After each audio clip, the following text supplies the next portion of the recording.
Bon, alors bonsoir à tous, merci beaucoup d'être venus à cette deuxième conversation de l'exposition Faire le mur de la vitrine AM. Je rappelle simplement ce qu'est la vitrine AM, c'est un espace d'exposition qui a été ouvert il y a un peu plus d'un an, maintenant un an et demi, par une agence de communication qui s'appelle L'Art en Direct, qui a ses bureaux au-dessus et qui fait de la communication par l'art contemporain. Et dans les activités de l'art en direct, on avait remarqué qu'il y avait beaucoup d'entreprises du milieu de l'architecture, des foncières, du bâtiment, de l'immobilier, qui s'investissaient dans l'art contemporain. Et donc ça nous paraissait intéressant de poser la question de l'art et de l'architecture. Et on a invité Sally Beaune à faire un commissariat d'exposition et on a choisi ensemble le mur comme point de rencontre entre l'artiste et l'architecture humaine. Que tu vas développer ça. Et donc je te laisse la parole et merci beaucoup. Merci Charlotte, bonsoir à tous. Merci à tous mes invités d'être là ce soir. Donc je vais un petit peu vous exposer quel était à la fois le sujet, en fait le sujet de cette conversation évidemment, mais le sujet en lien avec l'exposition. Et puis je présenterai chacun des intervenants ce soir à qui je poserai une question assez large et chacun répondra comme il le souhaite. Alors, la question qui s'était posée, en fait, c'était d'interroger non pas la relation directe entre l'art et l'entreprise, mais plutôt une relation un petit peu indirecte à travers les relations entre l'art et l'architecture. Et j'ai proposé comme thématique pour la conversation, en fait, art et architecture, quel rapport, en insistant sur le mot de rapport, parce que ça me semblait important d'essayer d'établir une zone intermédiaire. Cette zone intermédiaire qui, en fait, renvoyait pour moi aussi à l'idée, il y a dans le domaine juridique une notion qui est la notion de mur mitoyen, que je trouve une notion assez étonnante et assez belle, parce que c'est une sorte d'invention, en fait, c'est l'idée qu'il y a c'est un espace fictionnel qui sépare et qui joint et qui disjoint, qui est à la fois un espace existant et un espace invisible, et qui se traite à la fois comme une entité et en même temps en termes de surface. Et je trouvais que c'est une assez belle idée, cette notion de mur mitoyen, qui en fait justement permet peut-être d'être interrogé sous la formule du rapport. Et donc c'était en termes de rapport que je voulais interroger à la fois le domaine très large de l'art et le domaine très large de l'architecture, de manière un petit peu plus précise d'interroger peut-être le geste de l'architecte et le geste de l'artiste, ou le geste de l'action de l'architecte et l'action de l'artiste. Donc c'était aussi dans cette espèce de mouvement dialectique qu'il y a autour de la question du mur, puisque le mur est à quelque chose qui induit un mouvement dialectique entre dedans et dehors, entre privé et public, entre le centre et la banlieue, entre une propriété et une autre, entre deux pays, etc. etc.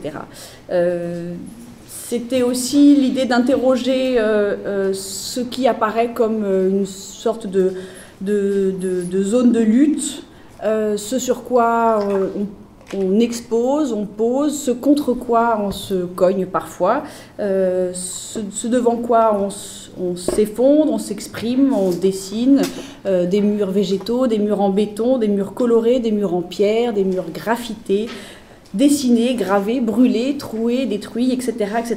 C'était tous ces murs-là et toutes ces possibilités autour du mur que je voulais interroger ce soir. Donc il va être question du rapport. Essayer justement de creuser cette notion de rapport entre art et architecture, s'interroger d'abord sur un rapport possible, et est-ce qu'il y a un rapport possible entre les artistes et les architectes ici présents par exemple. Je vais vous poser une question qui sera une question très très générale, et après je vous présenterai chacun. Peut-être pour commencer, en fait, pour entamer cette table ronde qui n'est pas ronde, la première question serait de savoir que représente en fait le mur dans votre activité, c'est-à-dire quelle place il tient dans vos préoccupations d'architecte ou d'artiste. Donc ça à la fois c'est une question très générale, mais en même temps elle nous permet de commencer en fait à questionner cette notion de mur.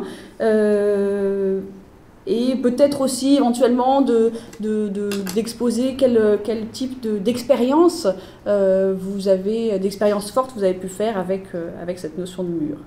Alors, je vais vous présenter chacun d'entre vous. Donc, Christian Jacquard, vous êtes l'artiste du processus de combustion, auteur du concept supranodal. Depuis la fin des années 60, votre œuvre se développe à partir du feu.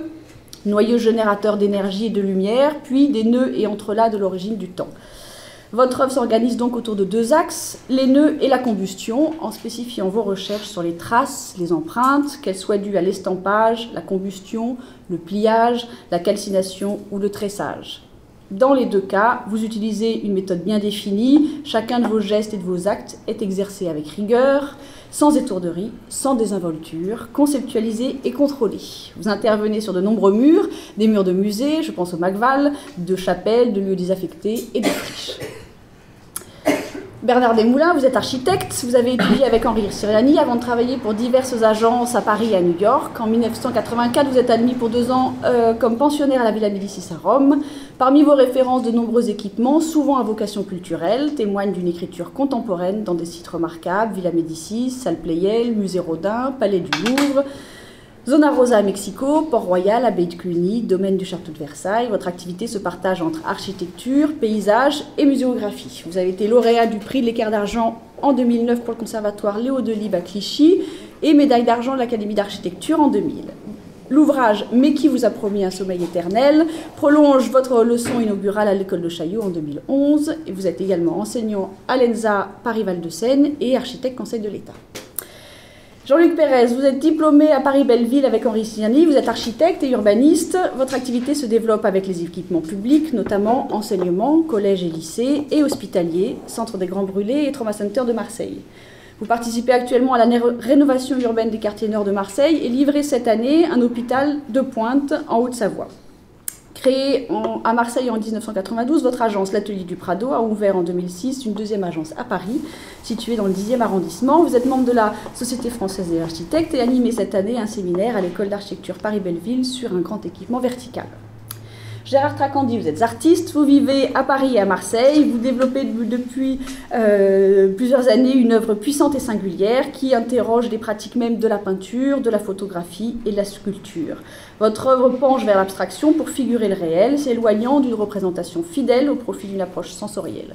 Vous participez à différents programmes de 1% artistique, vous avez récemment exposé à la Maison européenne de la photographie, à Paris, au Pavillon des Arts populaires de Montpellier, au Musée Cantigny de Marseille. Vos œuvres sont présentes dans les collections des FRAC, du Musée national d'art moderne et dans de nombreuses autres collections publiques françaises et européennes. Vos œuvres ont été montrées cette année à la Galerie Laurent Gaudin et à l'Abbaye de Montmajour à Arles. Jean-Paul Viguier, vous êtes architecte, vous vivez et travaillez à Paris, diplômé de l'École nationale supérieure des beaux-arts de Paris. Vous faites partie avec Jean Bossu et Jean-Henri Pangusson, des membres fondateurs de l'unité pédagogique numéro 5. Votre agence, Jean-Paul Viguier, associé architecture et urbanisme, bénéficie d'une reconnaissance internationale, notamment grâce au siège de France Télévisions à Paris, à la Tour de Cœur Défense à Paris, l'hôtel Sofitel Water Tower à Chicago, le McNay Art Museum à San Antonio, au Texas, premier musée d'art moderne construit aux États-Unis par un architecte français. Votre œuvre intègre une réflexion sur le rapport de l'architecture contemporaine au patrimoine, comme en témoigne la médiathèque de Reims et la construction du musée d'archéologie sur le site du Pont du Gard. Vous avez reçu le Grand Prix du Moniteur des villes pour le parc André Citroën, l'Équerre d'Argent d'architecture pour l'hôtel industriel de la rue d'Aubervilliers à Paris 19e et le Architectural Record Business Week Award à New York pour le siège social d'Astra Pharmaceutical à Rueil-Malmaison, ainsi qu'un MIPIM Award pour le Sofitel Water Tower de Chicago. Voilà, merci à tous d'être présents ce soir. Donc je reprends ma question initiale qui était donc peut-être une question pour lancer un petit peu le débat et vous permettre d'exposer votre relation au mur et éventuellement le rapport possible entre le mur, enfin entre l'art et l'architecture. Donc que représente le mur dans votre activité? Quelle place tient-il dans vos préoccupations d'architecte et d'artiste? C'est-à-dire à quoi pensez-vous quand on vous parle du mur? Jean-Paul Piquet, je vous laisse la parole. Quand vous m'avez proposé de discuter sur le mur, j'ai pensé tout de suite à un épisode de ma vie, puisque Claude Parent est un architecte qui aime beaucoup discuter avec certaines personnes. Donc j'ai discuté, il le fait d'une manière très discrète, c'est-à-dire qu'il le fait d'une manière séparée. J'ai longtemps discuté avec lui, et on discute avec Claude par l'intermédiaire de dessins. Donc on s'envoie des dessins. Et on s'envoyait des dessins de murs avec Claude, parce que Claude Parent considérait que le mur était un élément de situation. C'est-à-dire que le mur, selon la manière dont on le dessinait et selon l'endroit où on le posait, créait une situation chaque fois. Et à partir de la création de cette situation, on pouvait discuter. Voilà. Et comme il sait que le mur pour l'architecte est dans la boîte à outils de l'architecte, dans le bâti, puisque l'architecte a un rapport au bâti, le mur pour l'architecte, ça veut d'abord dire quelque chose qui est construit. Et donc, ou dont la finalité est la construction. Et le mur est donc, pour l'architecte, l'élément qui permet de délimiter l'espace. L'architecte, c'est un homme qui fait de l'espace, qui travaille dans l'espace, et le mur, c'est ce qui permet de conclure l'espace. Et selon la manière dont on le positionne, selon la manière dont on le met, il crée à la fois un espace, mais aussi une limite de l'espace. Voilà. Et dans la conversation avec parents, ce qui nous intéressait, c'était de discuter de la limite. Voilà. On commence comme ça. Ah, très bien, oui, merci. Peut-être qu'on fait un petit tour de table. Alors, Gérard. En écoutant vos paroles, je pensais qu'on voyait l'espace du dessus. C'est marrant. Vous, l'architecte, je pense au plan. Moi, je suis peintre, alors, forcément, je pense vertical. Là, je pense pas en plan. Alors, moi, quand Salibonne m'a invité, moi, j'ai amené une citation. C'est une phrase qui m'est revenue d'une lecture assez récente. Bon, c'est un peu lourd, c'est du costaud. Je ne veux pas plomber la soirée, mais quand même, ça mérite réflexion. C'est tiré d'un livre de Yves Farge qui s'appelle Giotto devant son peuple. Yves Farge, il n'est pas très connu pour ses écrits sur l'art, il est surtout connu pour avoir été un grand résistant et puis un diplomate français. Et voilà ce qu'il dit à propos de la peinture. Il dit la peinture, à propos de Giotto surtout, la peinture a connu son déclin le jour où le peintre a renoncé au mur, a renoncé au peuple. Le tableau fut sa perte, avec la toile que l'on peut emporter sous son bras, le peintre a mis un pied dans l'égoïsme social. Je trouve ça, alors on n'est pas obligé de prendre ça au pied de la lettre, mais je trouve que ça mérite réflexion, et je crois qu'il y a beaucoup de vérité dans ce qui est dit là. Et moi, la question avant de passer le micro au suivant, la question moi, qui me préoccupe, c'est de savoir si on pourrait retrouver, pour les peintres, et donc pour les architectes, puisqu'on a besoin de vos murs, est-ce qu'on pourrait retrouver le mur? Voilà, c'est la question moi, qui me semble primordiale. Merci Gérard. Bon, effectivement, la question du mur, c'est un des éléments fondamentaux de la réflexion d'un architecte. En définitive, quand j'ai réfléchi à cette histoire, le vocabulaire architectural, il n'est pas composé d'une infinité de choses. Le mur est un élément central de la perception du monde par l'architecte. Je m'explique. Ça a été, dans une histoire, un élément qui permet, on l'a dit, de limiter les choses, de construire, de porter, de supporter. Et il y a une histoire du mur. Comme il y a une histoire de l'architecture et une histoire de la représentation de l'architecture, le mur a une histoire, une évolution. Et quand il a fallu que je me positionne sur cette question, nécessairement, ça a remis en cause même ma pratique au quotidien, parce que pour moi, il y a à peu près deux mondes historiques sur l'architecture. Une qu'on va dire classique, mais qui va en fait jusqu'à la période moderne, où globalement, les choses sont éclairées par l'extérieur. C'est la phrase de Corbu, les volumes assemblés sous la lumière. Et donc on a une réalité du mur comme étant un élément qui fixe la lumière. Voilà. Ma problématique jusqu'à il n'y a pas très longtemps, c'était encore que pour qu'il y ait de la lumière quelque part, pour qu'il y ait de la lumière à l'intérieur d'un bâtiment, par exemple, il faut qu'elle se pose sur quelque chose, qu'elle se pose sur une opacité. Donc il faut qu'il y ait mur. Il n'y a pas d'autre moyen. C'est-à-dire que le verre, les transparences, tout ce vocabulaire un peu compliqué, enfin confus, qui est aujourd'hui diffusé, vient d'une histoire presque postmoderne de l'architecture. C'est-à-dire qu'on n'est plus dans le positionnement des lumières, de l'ombre qui va avec, mais des lumières sur les opacités. On essaye aujourd'hui de fabriquer des dispositifs architecturaux où la lumière vient de devant, ou vient de derrière, comme derrière un écran, comme c'est l'histoire des vitraux, ça va des vitraux jusqu'à l'écran de télévision.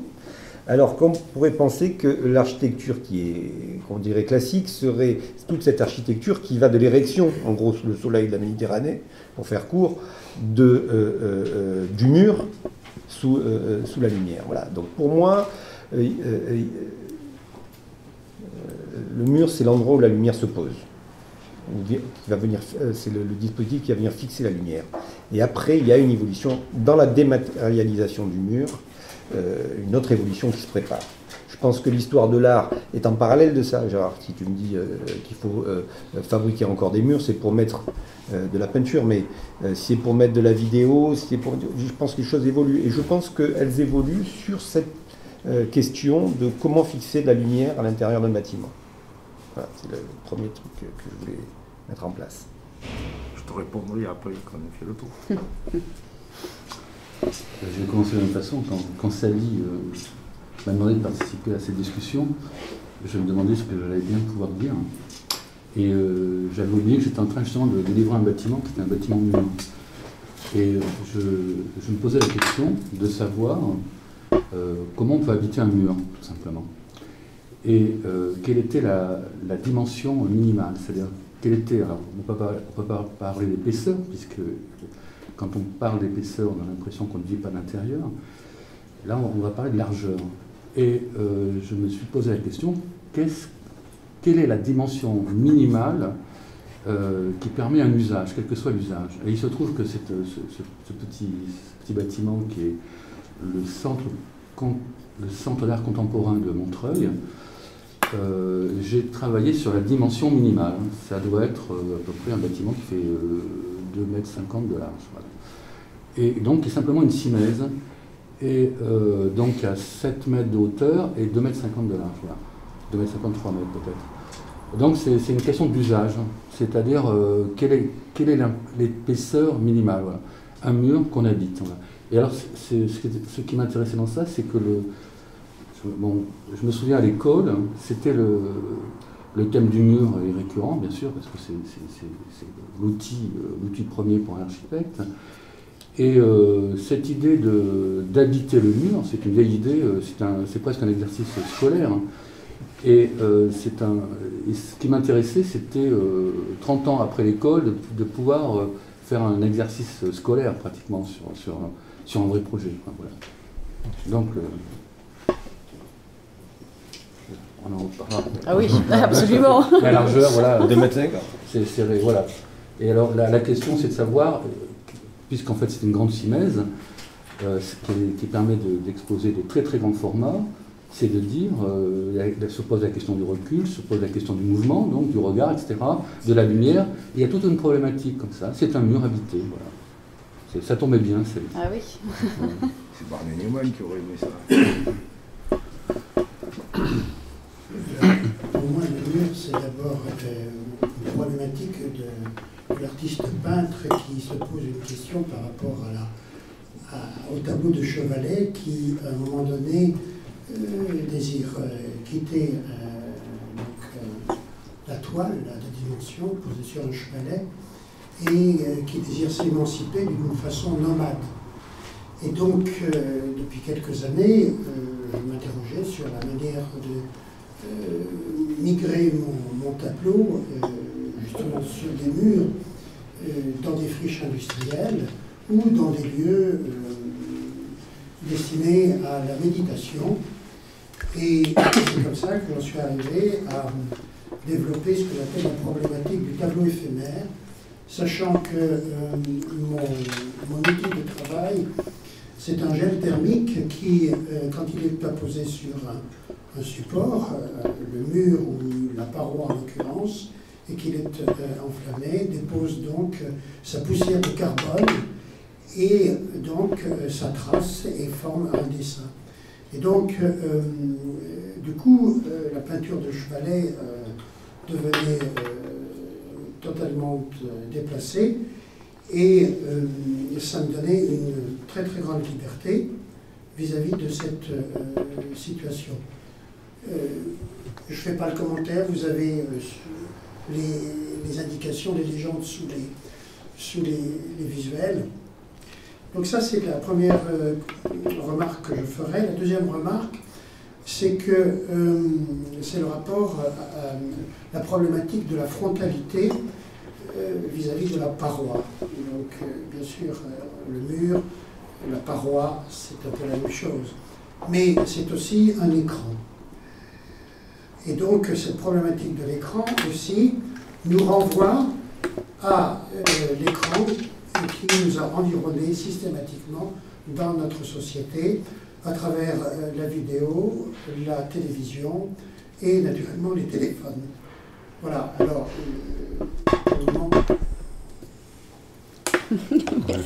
Merci Christian. On a un exemple là de ce que vous venez d'exposer, hein, parce que le gel thermique qui a servi ici à ce tableau éphémère, oui. on le voit apparaître. C'est pour signaler quand même qu'il y avait une œuvre qui est vivante ici, puisqu'elle est vouée aussi à une... On fera le commentaire après. Oui, on fera le commentaire après. Je peux rebondir. Absolument. Puisque on va essayer de la vieille histoire de l'art, tu as l'air de vouloir être plus au présent. Alors pour être au présent et ici même, il y a 2 œuvres dans toute cette exposition qui sont peintes sur le mur, enfin qui sont exécutées sur le mur. Il y en a 2 seulement. Moi, ça m'épate parce que moi, je reste encore dans la métaphore du mur, je suis sur des panneaux très grands, etc. Mais il n'empêche que je ne peins pas sur les murs. Et moi, ça m'épate. Ça m'épate pourquoi? Parce que je pense que, d'abord, c'est affronter la verticalité telle qu'elle est. Il y a une frontalité, il y a je dirais presque une adversité sans doute du mur. Enfin, c'est impressionnant, beaucoup plus que le tableau qu'on m'a déplacé. Mais surtout, et là c'est pour en venir plus peut-être à la question de l'architecture et de l'art et l'architecture, c'est quand même ça le débat, si j'ai bien compris, c'est que ces 2 œuvres-là, hein, celle qui est sur le mur là-bas de John, je m'excuse, John Ayrton. De John Ayrton et celle de Christian Jacquard qui est ici, elle pose immédiatement à celui qui va en être le regardeur, puis l'éventuel collectionneur, acheteur, consommateur, appelez ça comme vous voulez, ça pose un problème de statut, ça n'a pas le même statut que le tableau. Donc le statut n'étant pas le même, je vais avoir, moi, en tant que désirant l'œuvre, je vais me trouver dans une position de responsabilité que je n'ai pas quand je vais acheter le tableau. Donc si je viens voir l'œuvre de Christian Jacquard, je vais dire, monsieur, comment fait-on? C'est quoi l'histoire? Et de consommateur, je passe commanditaire. Et je pense que s'il y a vraiment un problème aujourd'hui dans le rapport du commerce de l'art, c'est que le commanditaire a disparu. Et qu'il me semble qu'à travers, c'est la question des architectes, les responsabilités qu'ont les architectes, nous ne les avons plus. Nous sommes les artistes, soi-disant, entre guillemets, libres de faire un peu ce qu'on veut dans nos ateliers. Or, on échappe à ça, à des tas de contraintes, mais en échappant à ces contraintes, on échappe, je crois, à beaucoup de responsabilités que les architectes, eux, ont. Et moi, je pense qu'il serait bon de les partager à nouveau, messieurs, que ce soit des peintures ou des vidéos. Moi, je suis peintre, hein, donc ce qui m'intéresse, c'est l'image fixe, silencieuse, non autoritaire qu'est la peinture. Bon, je crois que c'est intéressant parce que ça veut dire qu'effectivement, ce mur, d'après nos propos aux uns et aux autres, si j'écoute bien, est posé comme une nécessité. C'est-à-dire que le mur est incontournable d'une certaine manière.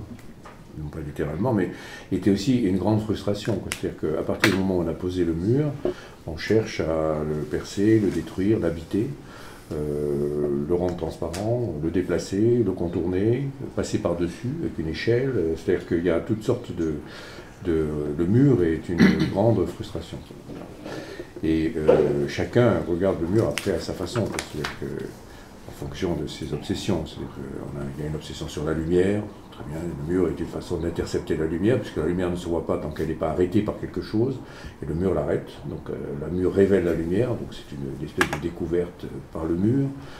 Il y a eu un discours sur l'architecture très récent que j'ai vécu d'une manière assez douloureuse, parce que le mur était présenté était souvent recherché comme une transparence, et je pense que dans l'architecture, la transparence n'a pas tellement de sens. Ce qui est intéressant, c'est la profondeur, c'est ce que tu fais, puisque tu écris un espace dans l'intérieur du mur, donc il y a la profondeur, c'est autre chose que la transparence. Et la profondeur, elle, se relie à l'espace, c'est-à-dire qu'on voit à travers le mur, d'accord, mais on voit quelque chose qui est lui-même un espace, qui en enchaîne un autre, et ainsi de suite. C'est-à-dire qu'on fait un travail sur l'architecture, et pas sur la transparence de la matière, qui en soi n'est qu'accessoire de la transparence, de la profondeur, finalement. Voilà. Donc toutes ces considérations sur le mur, moi, me paraissent très intéressantes, et dans la conversation que j'avais avec l'autre parent, lui, il avait qu'une idée, c'était de passer par-dessus. Alors, il le faisait oblique, il disait, pour que ça glisse. C'est-à-dire que l'idée de... Tu as parlé d'hostilité, d'affrontement, de verticalité, c'est-à-dire que le mur est quelque chose que l'on... Sans doute impressionnant. Voilà, donc Parent, lui il y avait un auteur de théâtre qui faisait ça en vrai au sein, il disait il faut toujours se mettre de biais pour que ça glisse. Donc le mur a cette faculté d'arrêter les choses. Et l'histoire ne s'arrête jamais finalement, quoi. On a toujours envie d'aller voir ce qu'il y a de l'autre côté. Et peut-être pour poursuivre, je sais que vous aviez écrit dans un ouvrage qui s'appelle Sans doute, sur l'expérience, l'événement architectural le plus important de ces, je ne sais plus combien de dernières années, qui était la destruction du mur de Berlin. Donc est-ce que vous pouvez peut-être commenter ça? Parce que là, on est dans justement la question de l'affrontement et une frontalité, évidemment. Pour suivre. Et puis après, j'enchaînerai aussi parce que c'est absolument merveilleux toutes ces interventions sur la question du mur qui sont toutes différentes et en même temps qui justement créent cette espèce de rapport qu'on essaye d'instituer ici. Donc je reviendrai peut-être après, mais je vous passe la parole. Bon. Alors, je vais essayer de répondre, enfin pas de répondre, mais de prolonger un peu le propos de Jean-Paul Viguier et d'essayer de répondre à Gérard Tracandi. J'ai entendu quand Jean-Paul Viguier parle du mur, le nombre de concepts, le nombre d'éléments qu'il arrive à fabriquer en une phrase. C'est une énormité, il faut bien comprendre que c'est une énormité conceptuelle, mais comme c'est son truc quotidien. Mais ça fabrique un discours très très épais, très très épais. Donc je voudrais revenir là-dessus parce que est-ce que le mur est une frustration? Je ne sais pas. Moi par exemple, ça me rassure. C'est quelque chose où je me sens bien proche d'un mur. L'état de vacances spatiales, c'est pas un truc qui me convient. Bon. Pour revenir à ce que disait Gérard Tracandi, je pense qu'il y a quand même dans l'histoire du mur, parce que sans le dire, il parle de la fresque. Donc, je le dis. Bon, voilà. Oui, non, parce que la fresque, il veut faire des fresques. Non, c'est pas. Oui, bien sûr, je veux faire des fresques. Mais mais quand je parle de la fresque, on fait la fresque en même temps qu'on fait le mur. C'est ça qui est très important. C'est important de faire. Il y a une grande différence entre un mur peint et une fresque. Ça, c'est certain. On ne met pas la peinture dessus, puisqu'on fait le mur, une chaux éteinte, et on peint dedans. Bon, c'est un fantasme. Moi, je dis que je métaphorise ça avec les tableaux que je fais. Je rêve de fresques, je n'en fais pas. Parce que c'est pas juste une forme esthétique, c'est aussi tout un projet commun. Ce qu'on peut rêver dans l'histoire de la fresque, c'est pas seulement la forme, la beauté plastique de la fresque, c'est la disparition de la couleur à l'intérieur du mur. C'est que pour que cette aventure ait lieu, tout à l'heure Christian parlait d'éphémère, pour que cette aventure ait lieu, il faut qu'il y ait un désir qui soit très très fort et qui soit partagé pour que la fresque advienne. Parce que la fresque, en principe, elle n'est pas éphémère, elle est pérenne. On est là pour la laisser. Moi, je ne sais pas si aujourd'hui on est dans une époque qui peut se permettre ça, j'en sais rien. Je constate qu'on ne le fait pas et on ne le veut pas, ou on n'a pas les moyens intellectuels ou fantasmatiques, de rêves, de projets, qui permettent à ces choses-là d'advenir. On sort d'une semaine de foire d'art contemporain, on voit bien que les trucs, au plus ça se balade, au mieux on se porte. Au plus on fait de plus-value, au mieux on se porte. Donc la question, c'est que la fresque, elle arrête la plus-value. Si je veux faire du pognon avec la fresque, il faut que je ramène toute la maison avec. D'accord? Donc c'est toutes ces questions-là qui m'intéressent, moi, à travers la fresque. Alors je ne sais pas s'il faut refaire des fresques, mais l'idée que la fresque transporte, toutes les aventures esthétiques, intellectuelles, physiques, amicales à partager, même peut-être de rapports de force, etc., ont plus lieu. Voilà, c'est tout. Voilà. Alors, je ne sais pas comment on pourrait les jouer, mais je pense que c'est possible. Je pense que c'est possible si les architectes, parce que depuis qu'on est là, moi je parle de peinture et d'architecture, les architectes ils parlent que d'architecture. Il faut répondre là, je crois. C'est moi qui devrais répondre à ça. Il faut commencer par ça.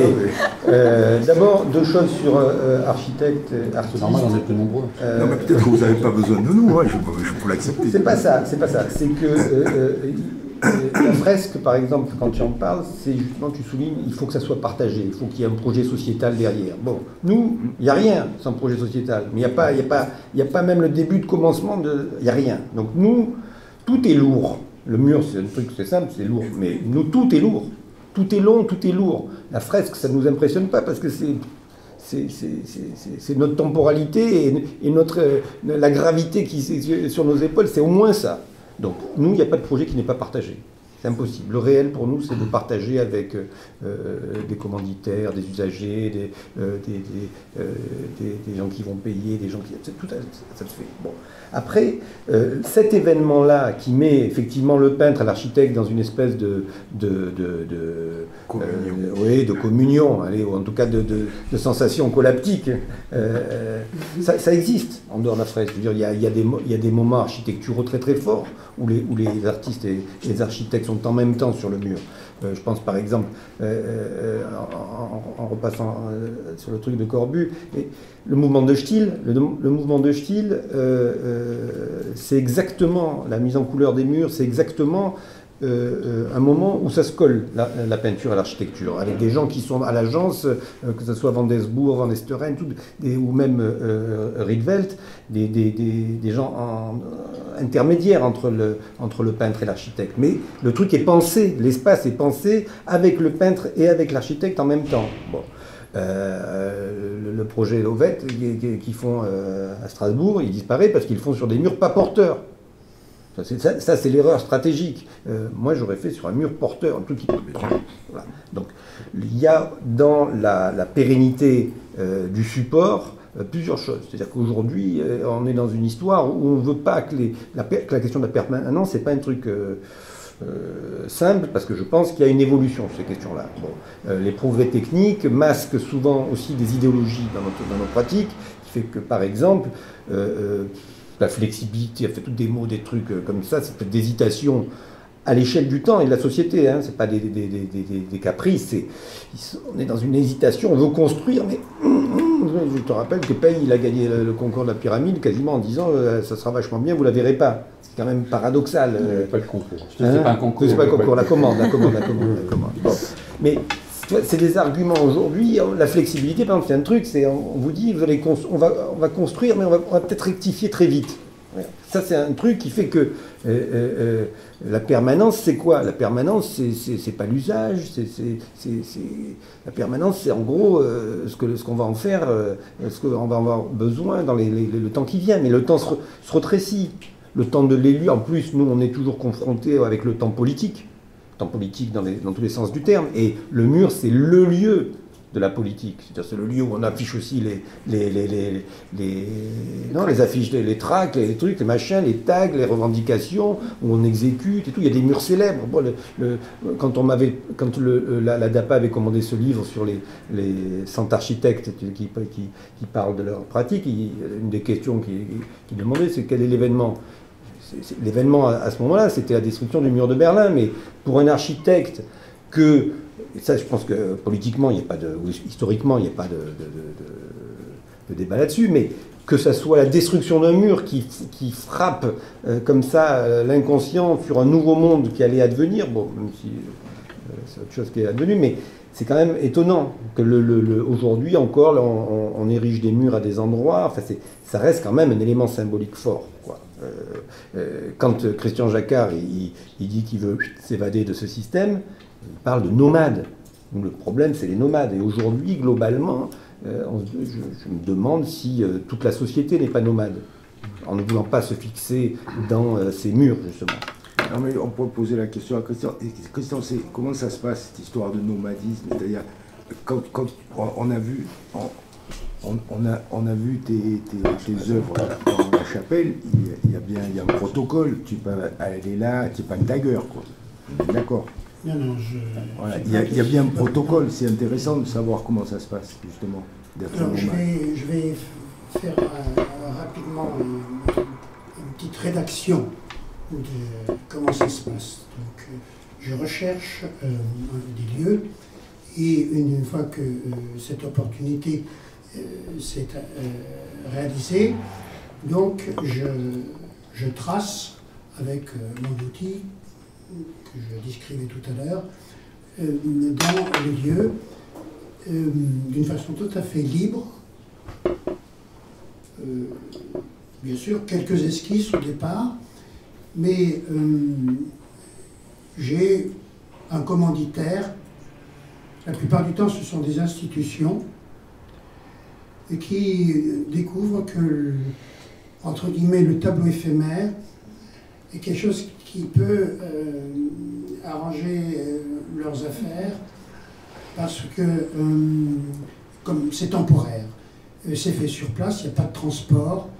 Une fois que l'événement a eu lieu, que cet événement est offert au public, après on détruit, on efface, et les seules traces qui restent sont soit des photographies, soit des images en mouvement captées par une caméra, ce qui donne donc pour moi des archives photos, et pour le commanditaire qui a les moyens de me permettre de produire donc une restitution entre guillemets vidéo, que j'appelle un film tableau, de ce tableau éphémère qui a été tracé pour la circonstance, une exposition, une chose comme ça, et qui ensuite, cette restitution est une sélection de ce que j'appelle d'images éveillées et qui est censée retranscrire, bon, ne le prenez pas comme vous voulez, romantique ou pas, les sensations, les émotions de la gesticulation des flammes et qui produisent donc leur performance, leur théâtralité et qui déposent donc le résidu qui est la poussière de Corbonne, qui fait dessin, qui fait signe et qui, à la limite, fait sens sur le mur d'une façon frontale. Je ne sais pas si j'ai répondu, mais enfin voilà. Ouais, non, moi c'était le processus du commanditaire, tu vois, de qui commande. Et d'après ce que tu dis, ce qui est pratique pour eux, c'est que ça ne dure pas longtemps. Non, c'est éphémère. C'est ce que j'ai entendu. Non, ce qui est éphémère, on pose toujours la question, ce qui est éphémère, fondamentalement éphémère, c'est la théâtralité des flammes qui, elles, produisent finalement une image dans le déroulement de leurs applications faites par le gel thermique apposé sur la paroi. Alors la paroi, quel que soit le subjectile de la paroi, toutes les parois conviennent, même celles qui sont susceptibles d'être inflammables, n'est-ce pas? Parce qu'il y a aussi cette problématique. Je dis un truc. Oui, parce que, en fait, il faut faire la distinction entre ce qui est éphémère et ce qui est transportable. Parce que ce qui est éphémère existe à un moment puis est détruit, n'existe plus, il ne reste que des traces dans les mémoires, dans tout ce qu'on voudra. Et ce qui est transportable se déplace et essaie d'exister ailleurs. C'est-à-dire qu'il y a des tentatives pour l'œuvre d'exister dans différents lieux. Bon, et le mur, qui est le support de l'œuvre, à un moment, est marqué par l'œuvre. Bon, ce que tu fais, par exemple, toi, ça, c'est le cauchemar de l'architecte. C'est-à-dire que tu mets le feu dans l'endroit où il ne faut pas le mettre. C'est-à-dire que mettre le feu à un mur pour un architecte, c'est la pire des choses. C'est-à-dire c'est ce qu'on essaie d'éviter absolument. Un bâtiment qui brûle, c'est un cauchemar de l'architecte. Et donc, ce geste cette façon d'enflammer le mur, sublime complètement le mur. C'est-à-dire que ce mur-là, avec sa bouche d'aération en l'air et son baffle-là, c'est un mur ordinaire, quoi. Il n'a rien de particulier. Le fait que tu l'aies brûlé, même si je ne sais pas si c'est dans le mur ou si c'est sur le mur, mais le fait que tu l'aies brûlé lui donne une forme de permanence, un lien entre l'espace du mur et l'œuvre que tu as mise dessus qui devient tout à fait original. On n'a plus envie d'enlever ça du mur, tu vois. Bon. Alors, bon, oui, vas-y. C'est pour ça que je parlais de problématique, donc tu exposes bien donc, le processus de cette problématique. Et pour la circonstance, il n'était pas question de tracer un dessin, une combustion, un dessin par la combustion sur l'existence, sur le bâti. Et donc une plaque de BA13, une plaque de plaque-au-plâtre, a été rapportée sur l'existant. Mais cette plaque, elle est maquillée de façon qu'on a l'impression qu'elle fait partie du bâti. C'est la même chose qui s'est produite au McVal, où il n'était absolument pas question d'intervenir sur l'existence, sur le bâti du musée. Et c'est pourquoi a été rapportée une paroi. Alors, le mur est doublé d'une paroi, de façon à ce que le peintre vienne faire son dessin. Voilà. Et ensuite, la paroi, enfin le dessin, est démonté et jeté. Voilà. Voilà, alors, bon, après. Non, juste un mot, c'est apparemment l'œuvre existe quand même en vidéo. Alors, pas toujours. C'est-à-dire que c'est une forme de permanence. Et aujourd'hui, par exemple, on détruit des bâtiments remarquables, on fait des films avant, c'est-à-dire que tout le monde a conscience qu'on va perdre quelque chose, mais on considère qu'à partir du moment où l'ouvrage, l'œuvre est filmé, on considère que tout compte fait, le bâtiment existe toujours.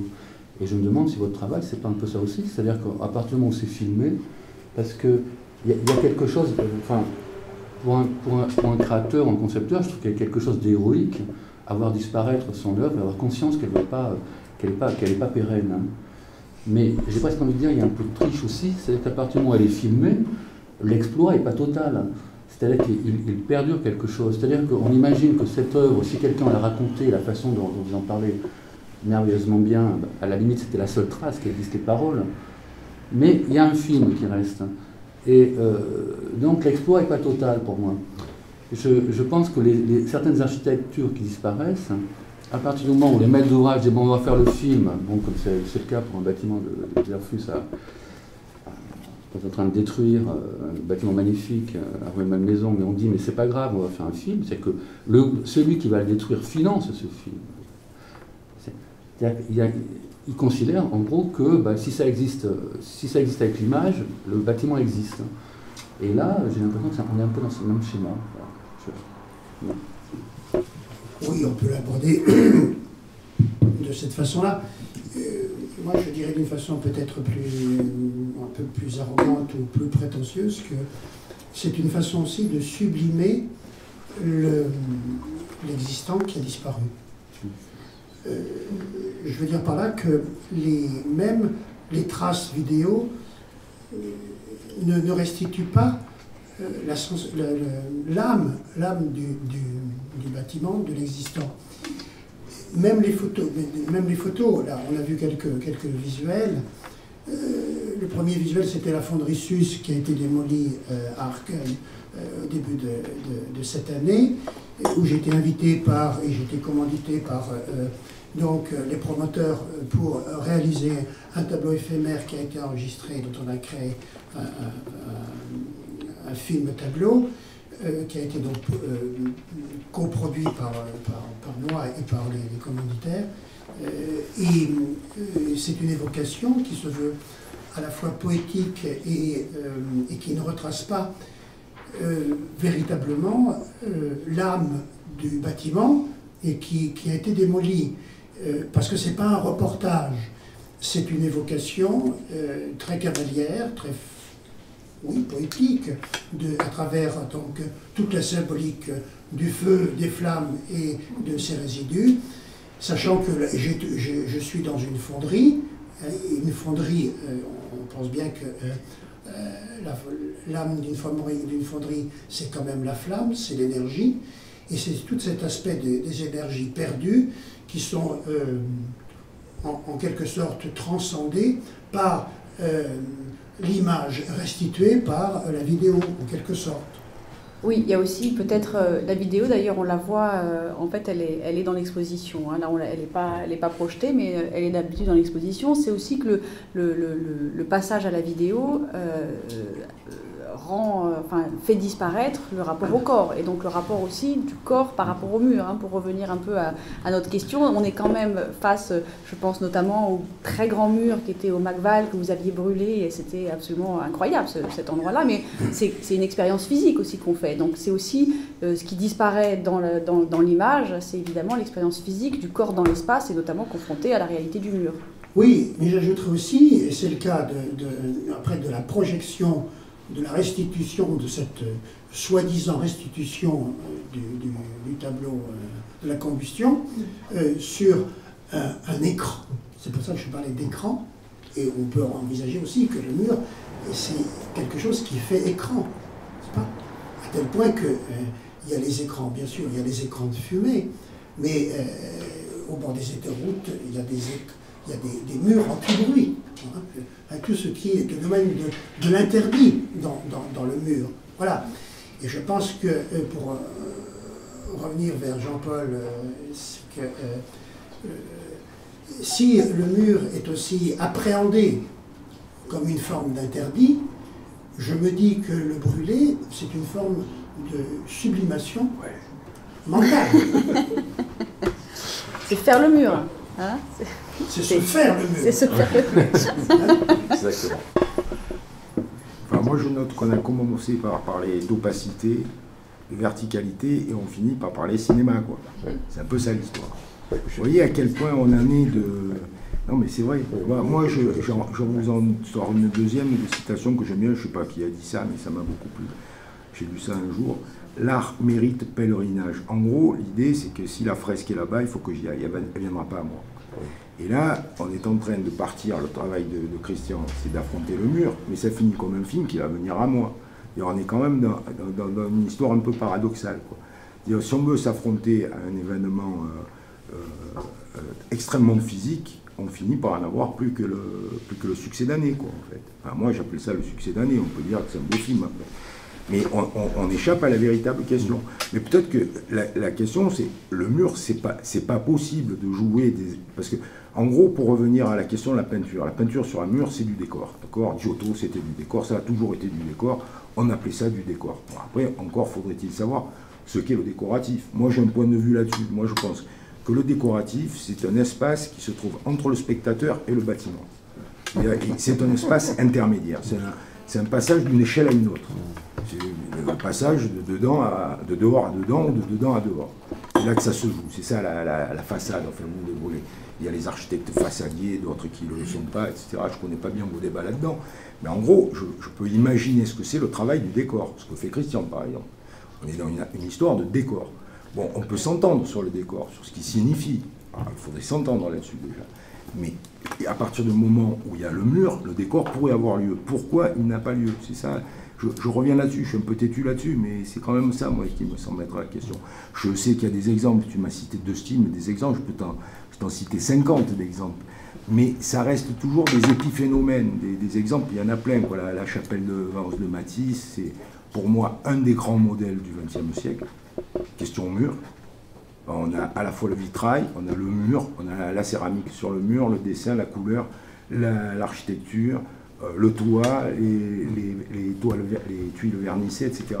C'est un véritable chef-d'œuvre du XXe siècle. Il ne fait pas modèle, il n'a pas fait école. Autant le ready-made a eu du succès et de Duchamp. Dans la chapelle de Vence, personne ne s'occupe de l'héritage esthétique de ce que ça voulait dire. On commande qu'un artiste se passe quasiment à lui-même, via le père, comment il s'appelait, Couturier, etc. C'est toute une mise en scène assez extraordinaire pour arriver à mettre de la peinture, à échapper à la peinture de Chevalet, pour le coup. Donc pour échapper à la peinture de Chevalet, il arrive jusqu'à faire la chapelle. Et cette chapelle de Vence a peu d'héritage. Après, il y en a d'autres d'exemples. Il y a les peintures de Sol Lewitt, mais les peintures de Sol Lewitt, encore une fois, on a le problème, c'est un protocole. C'est un protocole, il y a des gens qui vont le réaliser, etc. Mais la question, c'est qu'après, il faut qu'elle disparaisse. Alors, peut-être que la pérennité, c'est un truc qu'on ne peut pas affronter. Nous sommes dans une époque qui ne veut pas l'affronter parce qu'on n'a pas une histoire à raconter qui vaille le coup pour que cette chose-là existe. C'est bien ça, hein, la question, peut-être. Et que les murs, ils vont rester peut-être très beaux, en béton, en pierre. Enfin, que quand je vois les trucs de Tarada ou Ando, là, les grands bétons percés, etc., je trouve ça magnifique, hein. Moi je n'ai pas envie de mettre de la peinture dessus. Hein. Mais on voit bien qu'il y a une sorte de célibat des architectes par rapport aux images. Depuis le modernisme, il n'y a qu'à voir les Miss Mondero, il n'y a pas une peinture. Hein. Il y a son copain sculpteur une fois de temps en temps, et ils sont tous pareils, hein, les modernistes. Surtout pas de tableau. Mais il y a un divorce. Et en même temps se joue une très belle histoire de la peinture. Tu as Paul Klee en même temps qui est en train de faire ces trucs. Et tout ça se fait. Toi tu dis que 2 styles, ça n'est... Non, c'est là où le divorce se fait, je trouve. C'est-à-dire les architectes évacuent la peinture et c'est une affaire de célibat. Alors, moi, je n'ai pas de point de vue là-dessus. Moi, je le regrette. Bon, je suis un vieux nostalgique, mais la question que j'ai envie de vous poser à vous, les architectes, c'est est-ce que vous le regrettez ou vous vous dites bon débarras? Non, mais je pense que les artistes sont dans cette discussion entre le rapport entre l'architecture et l'œuvre artistique. Je pense que les artistes se sont emparés d'éléments de construction de l'architecture et en ont fait des œuvres. L'architecte, lui, il est obsédé par la rationalité de son travail. C'est-à-dire que l'architecte, il affronte la pluie, la statique, les matières, l'utilité du bâtiment, sa durabilité, son coût. Il est là-dedans, quoi. C'est-à-dire que c'est une espèce de harcèlement qu'il a sur les choses de la rationalité, quoi. Bon, voilà. Et s'il ne règle pas ça, s'il ne résout pas ça, s'il ne satisfait pas heureusement à toutes ces contraintes, il ne fait pas un bâtiment qui dure. Bon. Moi, ça m'est arrivé une seule fois de me trouver dans la situation où ma commande, le client m'a dit, faites un bâtiment qui dure 6 mois. Ça ne m'était jamais arrivé, ça m'est arrivé une fois. C'était le pavillon de la France à l'exposition de Séville. On a dépensé 130 millions de francs à l'époque, c'est quand même une somme considérable, pour faire un bâtiment qui dure 6 mois. J'ai exposé dedans. Donc pour un architecte, cette commande était totalement surréaliste. C'est-à-dire jamais on te demande à un architecte, faites un truc, on va casser dans 6 mois. Tu vois. Bon. Non, et pour poursuivre ce que j'avais commencé à dire sur le rapport de l'œuvre de l'œuvre artistique et de l'architecture, et du modernisme, parce que tu as raison de citer le modernisme, je pense que les artistes se sont emparés d'autres arguments de l'architecture. Par exemple, aujourd'hui, la lumière est un moyen pour certains artistes d'exprimer des œuvres à l'intérieur d'un bâtiment. Donc, je viens de faire un truc à Kersalé, par exemple, il avait fait un truc sur une gare du Grand Paris, là, un travail sur la lumière qui était fascinant. Il a introduit la couleur dans le projet qui n'existait pas, il a introduit le mouvement qui n'existait pas, il a introduit la temporalité qui n'existait pas, c'est-à-dire le fait que des événements se produisent, puis cessent, puis recommencent, avec des rythmes particuliers. C'est-à-dire qu'il jette sur le travail de l'architecte un regard d'artiste, et en même temps, il transforme l'espace que l'architecte a créé en quelque chose d'autre. Donc ça se fait avec la lumière, ça se fait avec le paysage aujourd'hui maintenant. Le paysage n'est pas seulement la création d'un jardin d'agrément ou d'un jardin d'utilité, c'est aussi un argument artistique. On fabrique des murs végétaux qui servent à rien, sauf à donner un message supplémentaire à l'architecture, à créer une autre dimension de lecture du bâtiment. Donc certains arguments traditionnels de l'architecte que l'architecte utilise ont été appréhendés par les artistes, et pas seulement les fresques, et pas seulement le dessin sur le mur, ont été appréhendés pour donner une dimension artistique au bâtiment à partir d'autres éléments, quoi, je pense. Donc ça, moi je regarde ça avec étonnement souvent. Et ce qui me plaît, moi, dans ce rapport avec l'artiste, c'est la surprise, quoi.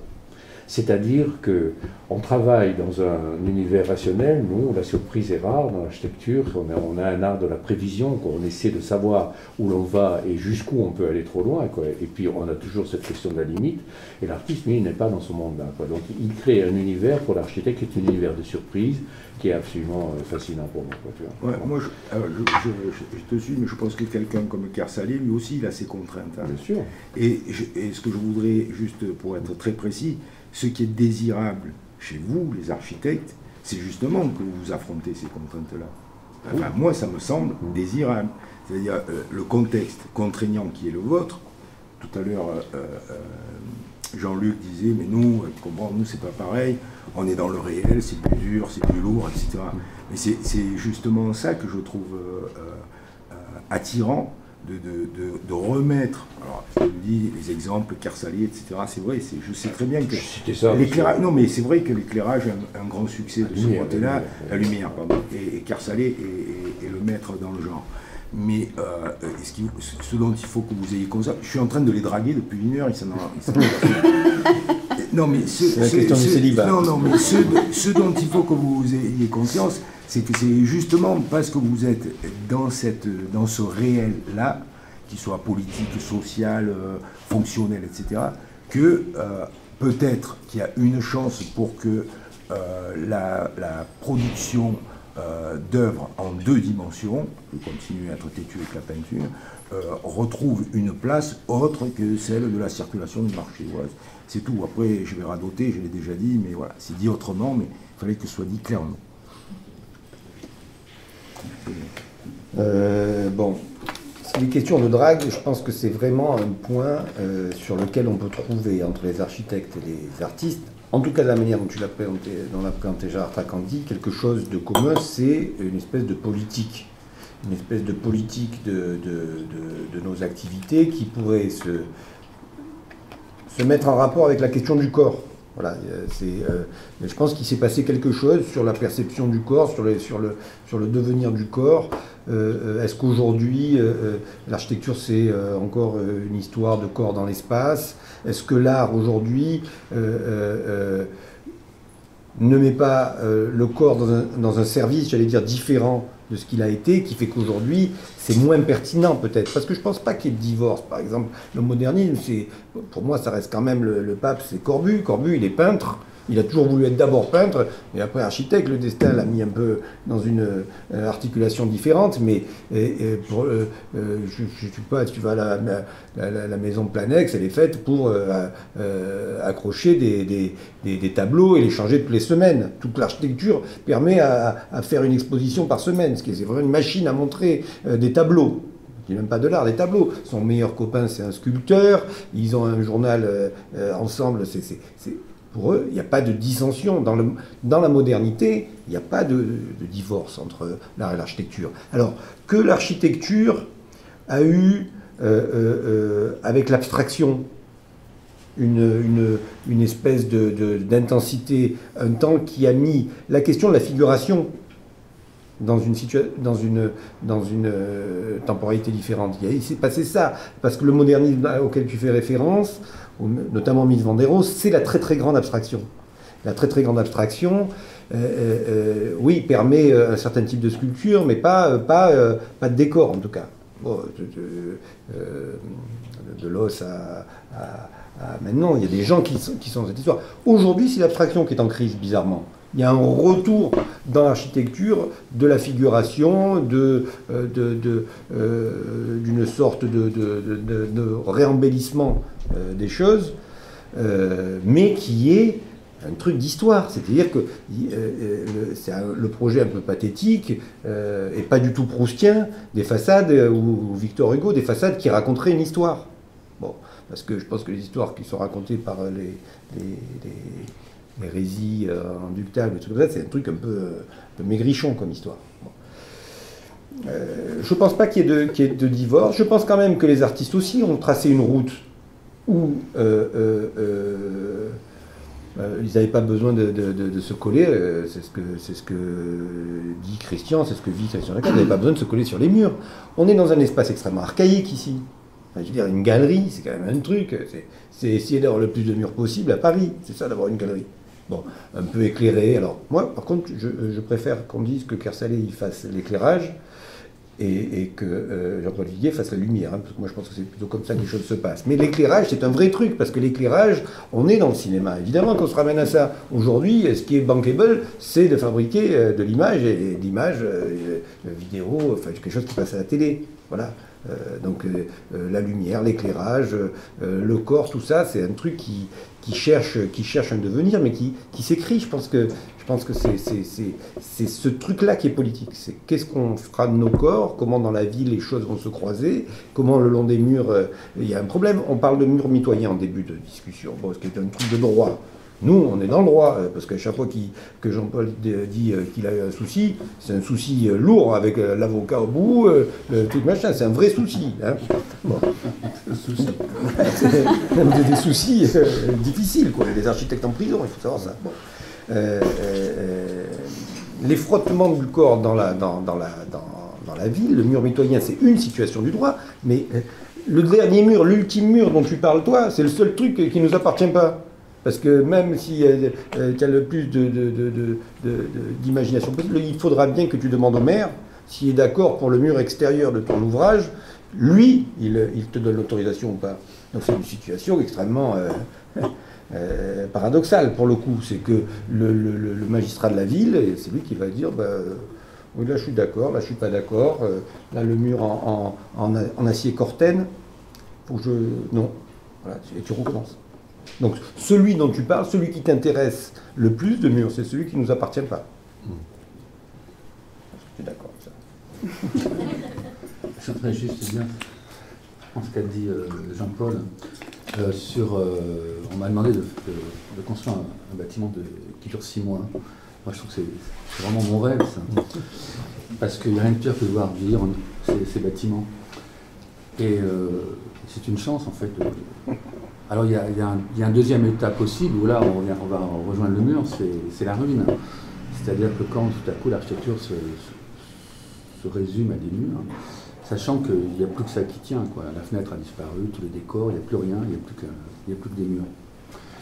Mais dans l'éphémère, c'est vrai que les bâtiments contemporains deviennent pratiquement des œuvres d'art aussi parce qu'elles vieillissent très très mal.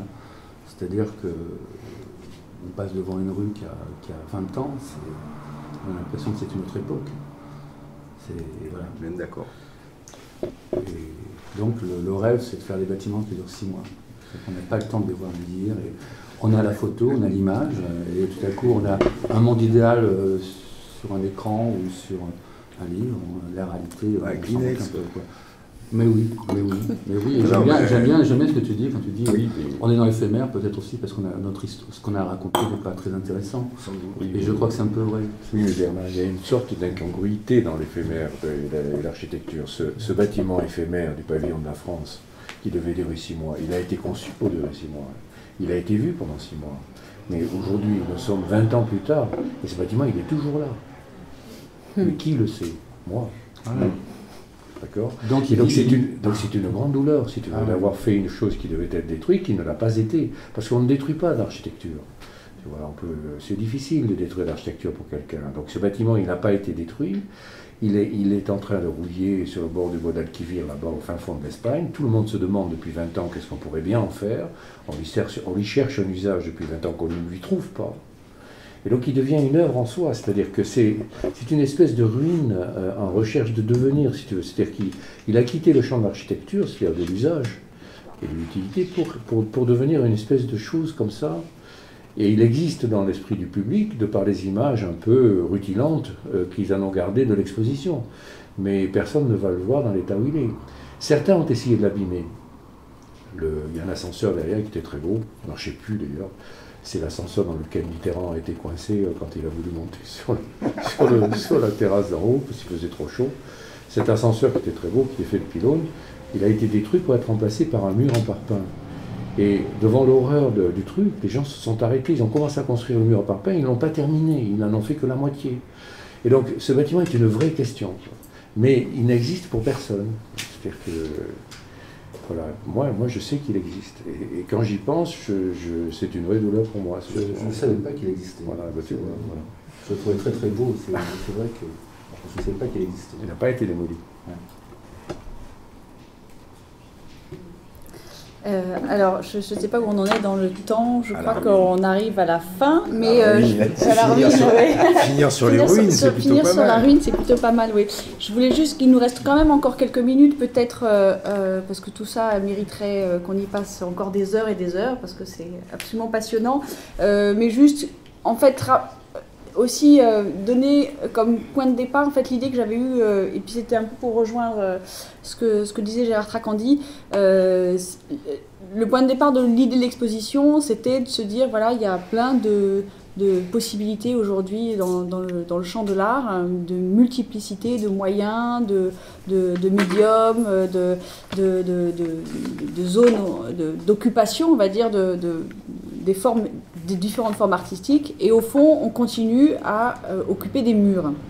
Donc ça, c'était un premier constat, et je me suis dit, c'est quand même étonnant qu'aujourd'hui, on continue à occuper des murs alors qu'on pourrait très bien s'en passer, justement, essayer d'y échapper ou le rendre éphémère ou s'y retrouver de manière nomade.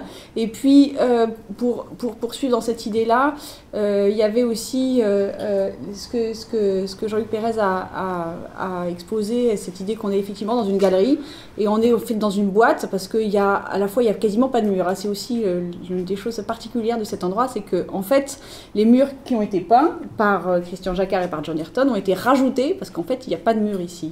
Mais en même temps, on est dans un espace qui est complètement où on s'éloigne des murs, qui sont des murs extérieurs du bâtiment, par une succession de boîtes, enfin de surfaces, pour le coup, qui nous intègrent physiquement dans un espace différent.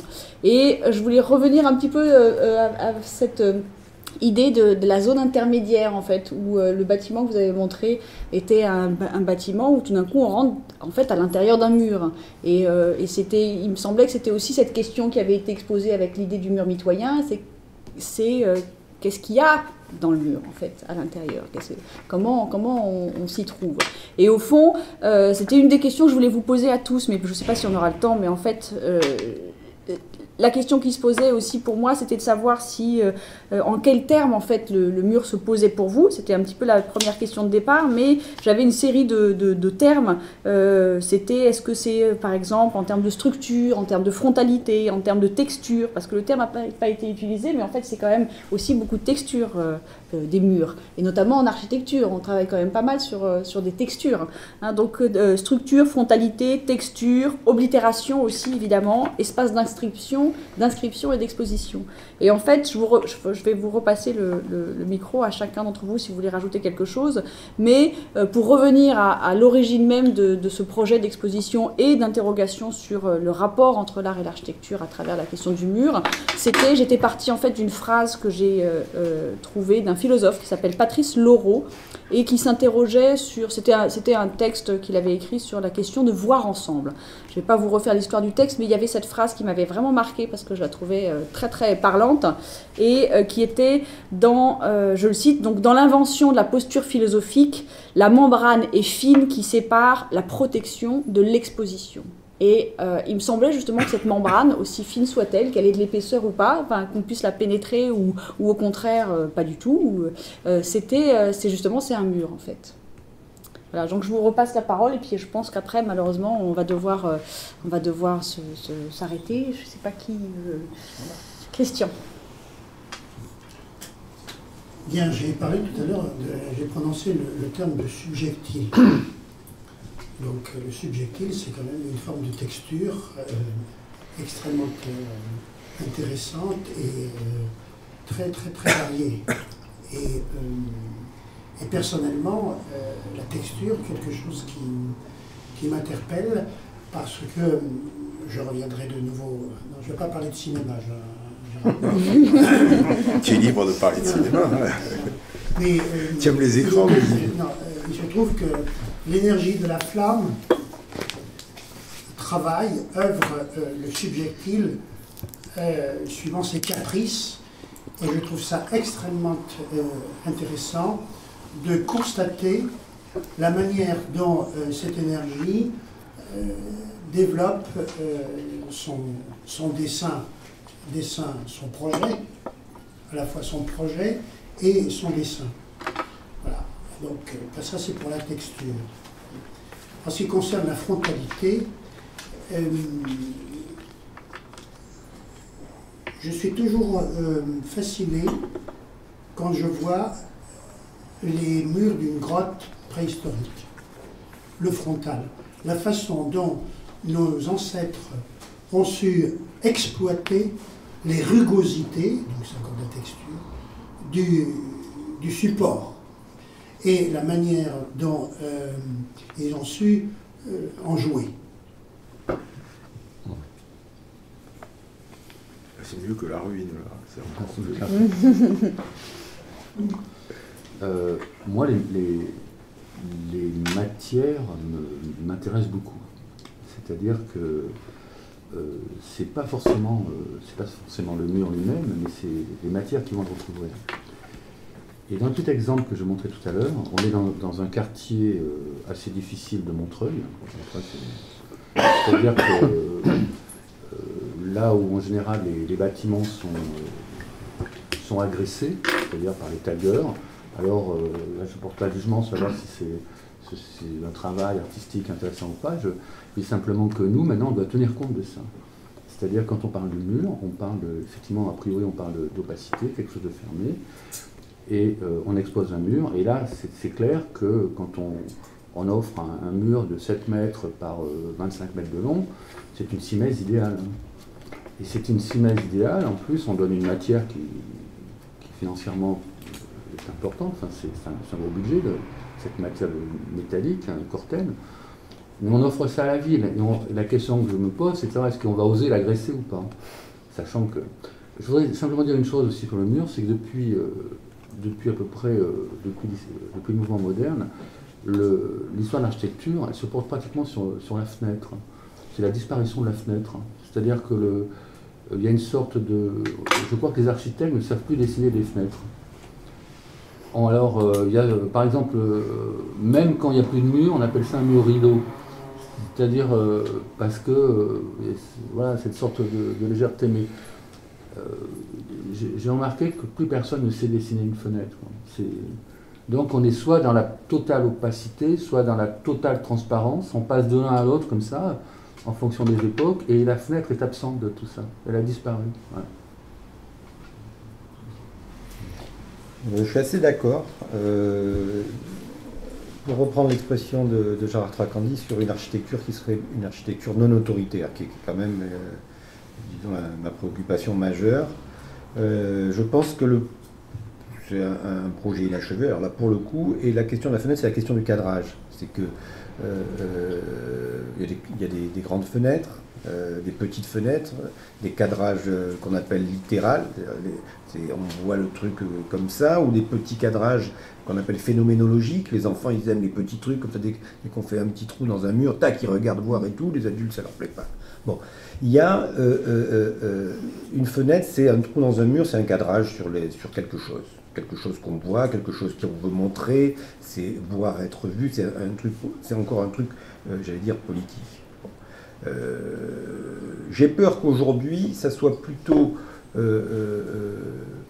l'absence de projet, effectivement l'absence de décision sur les choses à montrer ou pas, donc l'absence de rapport à l'autre, qui fait disparaître la fenêtre, parce que c'est l'absence du cadrage l'impossibilité de cadrer, voilà, c'est-à-dire de décider que ça va être vu et non vu, faire ce partage-là. Je sais pas, c'est peut-être la démocratie qui veut ça, quoi. C'est un truc, ça me paraît. Je pense pas que c'est très difficile de dessiner une fenêtre. Hein. C'est un travail, c'est compliqué. Pour mieux balancer un mur rideau, c'est un coup d'ordinateur, c'est fait. Très compliqué, mais c'est très compliqué parce qu'il n'y a pas de dessin possible. Où c'est très difficile. Ce qui est très difficile, c'est le dessin. Et le dessin, dans les deux orthographes aussi, et qui relie l'artiste et l'architecte, c'est la question du dessin. Voilà. Parce que c'est ça la difficulté. Alors moi, j'ai rien à rajouter, si ce n'est que je trouve qu'on a un peu pataugé toute la soirée, et que cette histoire de fenêtre, je trouve ça magnifique, ce que tu dis. On ne sait pas dessiner les fenêtres, voilà un vrai projet sans doute, de se pencher sur cette question. Je vais m'y mettre demain matin. Non, demain je me lève. Non, il y a un architecte que j'aime beaucoup, qui est John Caminada, que Jean-Luc connaît, qui est un architecte suisse. Et son grand truc, c'est la fameuse fenêtre qu'il a dessinée. Moi, j'admire ce type-là. Je ne savais pas pourquoi j'aimais tant ces bâtiments. Je crois que c'est à cause des fenêtres. Et s'il y arrive, on peut peut-être y arriver aussi, vous en tout cas. Et c'est peut-être là qu'il est le passage, je parlais tout à l'heure de décoratif, comme une surface intermédiaire entre dedans et dehors, entre un passage, une transformation qui permet à moi, le passant, de franchir le pas de la porte et d'aller dans le bâtiment. Il va m'accompagner. C'est un accompagnement au fond, le décor. Il m'accompagne. Alors les fresques d'Italie, c'était m'accompagner pendant la messe ou me distrayer pendant que je m'ennuyais, etc.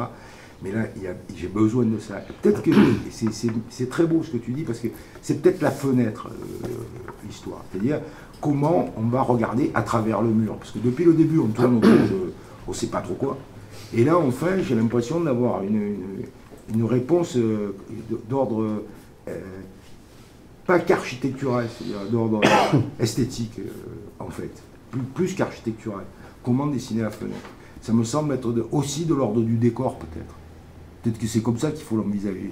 Mais là où tu as raison, Jean-Luc, c'est que peut-être qu'il faut savoir ce qu'on cadre.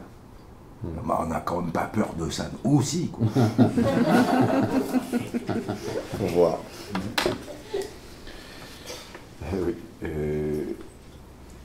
Le tagger, ça m'intéressait parce que le tagger et le mur ont vraiment un lien évident. C'est-à-dire que le tagger dessine sur le mur de la ville pour manifester son appropriation de la ville. C'est une personne oubliée qui a envie d'exprimer quelque chose dans sa position dans la ville par le dessin, quoi. Il utilise le mur et il le fait sur quelque chose qui ne lui appartient pas, quoi. Donc il transgresse une règle. Il n'a pas le droit de dessiner sur un mur, donc il transgresse une règle, et la transgression de cette règle est justifié par un geste qu'il veut artistique, c'est un dessin qu'il fait, et en faisant ça, la transgression plus la dimension artistique de son geste le fait exister dans la vie, quoi. Donc ça, c'est très intéressant, le tagger, quand on regardait comme ça. Alors, il y a certains taggers qui méritent, et d'autres qui méritent moins, mais... il y en a qu'on subit. Oui, mais le tag, de ce point de vue... Et d'ailleurs, je viens de faire un cinéma là, dans le 19e qui a ouvert la semaine dernière, et la directrice artistique du GC m'a dit qu'elle avait demandé à un des grands taggers de Saint-Denis, d'Aubervilliers, puisque c'est à côté, d'aller faire un grand dessin sur le mur. Donc elle a un peu détourné le tagger qui, du coup, passe du statut de révolté qui existe dans la ville à celui qu'on paye pour faire un dessin, quoi. C'est intéressant, ça. Il y en a de plus en plus, hein. Ensuite, Christian, tu as parlé, toi, en fait, dans ce que tu fais, tu as parlé d'énergie tout à l'heure. Bon, et tu as parlé, et moi je parle aussi de complexité, c'est-à-dire par rapport au nœud, par exemple. C'est-à-dire que tu as, la manière dont je lis ton travail, a un écho direct avec tes préoccupations dans l'architecture, quoi. L'énergie que tu exprimes par le feu c'est de l'énergie, c'est une espèce de combustion, c'est quelque chose qui se libère avec une grande violence, quoi. Cette énergie, on la cherche dans l'architecture quelque part, quoi. Un bâtiment ne peut pas être inerte, un bâtiment exprime une force de tension, une énergie qui est contenue en lui, quoi. Le mur de Bernard est extrêmement énergétique tout à l'heure, tu as vu, il est serré, il est comprimé, il est haut, il y a la lumière qui rentre par le haut, c'est un concentré d'énergie, tu vois, ce truc. Donc dans l'architecture, dans le lien qu'il y a entre la combustion, ton travail, et l'énergie qu'on recherche dans l'architecture sont évidents. De la même manière, dans la complexité, toi tu exprimes une espèce de position très paradoxale de la complexité par cet assemblage de nœuds qu'on ne peut plus défaire, qui sont collés les uns aux autres. C'est une espèce de masse de nœuds. Bon, l'architecte, il passe son temps à défaire les nœuds. C'est-à-dire que nous, la complexité du problème, on l'a défait pour fabriquer de l'espace avec, pour donner au contraire une fluidité, une lecture, une lisibilité, une facilité de déplacement. C'est-à-dire que la complexité, toi tu l'exprimes paradoxalement, et l'architecte travaille à la défaire, quoi, tu vois, ou à la résoudre. Bon, donc il y a là quelque chose, je trouve, tu vois, entre les liens entre l'architecture et les préoccupations de l'artiste et de l'architecte, des liens qui paraissent évidents et qui se traduisent chacun dans son métier, dans son art, quoi. Bon. Et ensuite, sur la fenêtre, c'est vrai que la fenêtre, c'est une grande préoccupation, bon, mais elle se ramène aujourd'hui à un grand débat qu'ont les architectes. Bon, peut-être que les artistes sont moins présents dans ce débat. Et surtout, c'est un débat qui est amené par la jeune génération des architectes et qu'on exprime, nous, d'une manière assez brutale, en disant qu'il y a une sorte comme ça de façon de faire de l'architecture par la structure et une façon de faire de l'architecture par la texture. Et cette jeune génération qui s'exprime aujourd'hui, souvent dans l'architecture, s'exprime par la texture. C'est-à-dire qu'elle habille le bâtiment, elle exprime par rapport à sa peau, par rapport à ce qu'on en voit, mais elle ne cherche pas de relation entre cette expression du bâtiment, entre sa texture et sa structure. Et là, le mur, c'est de la structure d'abord, c'est-à-dire c'est bâti, ça existe dans l'espace, quoi. Donc, et nous, en particulier vous qui êtes des anciens des ateliers de Siriani, vous ne pouvez pas nier que votre éducation profonde vient de la structure. C'est-à-dire que tout le mouvement corbusien est fondé sur l'histoire du rapport entre la structure et l'espace. Et aujourd'hui, il y a une vraie question entre cette relation entre la structure et la texture. Et la fenêtre est un élément de la texture, c'est-à-dire que la fenêtre est un élément qui se situe entre le dedans et le dehors, quoi. C'est une questionnement une question, comment passe-t-on du dedans au dehors, voilà. Donc ces questions quand même sont profondément ancrées à la fois dans les préoccupations de l'architecte et dans celles des artistes.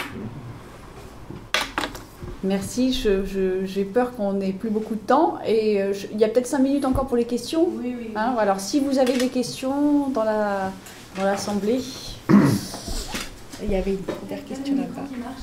Il marche. Là, il marche les deux en fait, non? Là il marche mieux à mon avis. Il y a Sonia. Moi je m'étonne parce que depuis le début du débat, quand on parlait de murs, et pour les architectes, un mur, c'est, comme disait Jean-Paul, un mur de structure. Il y a peut-être quelques murs pignons, mais pour les architectes, les murs qui s'offrent au regard, ça s'appelle des façades. Et j'ai pas entendu le mot façade. Alors on a terminé le débat sur la fenêtre, mais je pense que ça rejoint un peu l'idée. Il n'y a pas de mur pour les architectes. Et Bernard disait tout à l'heure, c'était intéressant, on offre des murs, mais je ne suis pas sûre que les architectes offrent des façades, sinon à pierre salée pour les mettre en lumière. Mais je pense qu'il y a une vraie différence pour l'architecte de ce qu'est une façade et pour l'artiste de ce qu'est un mur sur lequel il pourra se projeter.